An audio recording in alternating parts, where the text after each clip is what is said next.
রাধে রাধে বন্ধুরা, সবাই কেমন আছো? তো আজ হচ্ছে অঘ্রায়ণ মাসের শেষ দিন, মানে ইতু পুজো বা ঘট বাড়ি পুজো বলে অনেকে, যেহেতু ঘটে পুজোটা করা হয় ওই কারণে।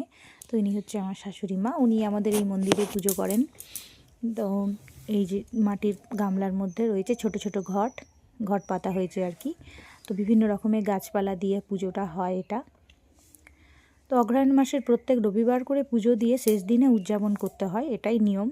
তো এটা হচ্ছে আমাদের মন্দিরের মা মঙ্গলচণ্ডী, এই যে শিব ঠাকুর, ওই যে পেছনে আছে হচ্ছে বাবা লোকনাথ, আর এই যে নিচে আছে এগুলো হচ্ছে নারায়ণ শিলা,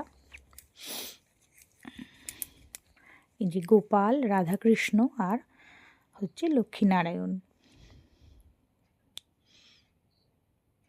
তো আমাদের গোপুসোনারও পুজো হয় মন্দিরে। ইনি হচ্ছে আমাদের গুরুদেব। আর এই যে জগন্নাথ, বলরাম আর সুভদ্রা। তো বন্ধুরা, কেমন লাগলো আমাদের এই ঠাকুরঘর অবশ্যই কমেন্ট করবে। তো যেহেতু আজকে পুজো ছিল ওই জন্য একটু আলতা পরেছিলাম। তো দুপুরে লাঞ্চে ছিল রুটি, ব্রোকলি, মটরশুঁটি, আলু দিয়ে তরকারি, মটর ডাল, এটা হচ্ছে নলেন গুড় মানে খেজুরের গুড়, আর এই কয়েক টুকরো শসা, জিলিপি, সন্দেশ, এটাই ছিল লাঞ্চ। আমরা সবাই একই খাবার খেয়েছি। তো এটা শাশুড়ি মায়ের জন্য রেডি করেছি, এটা হচ্ছে পুজোর প্রসাদ।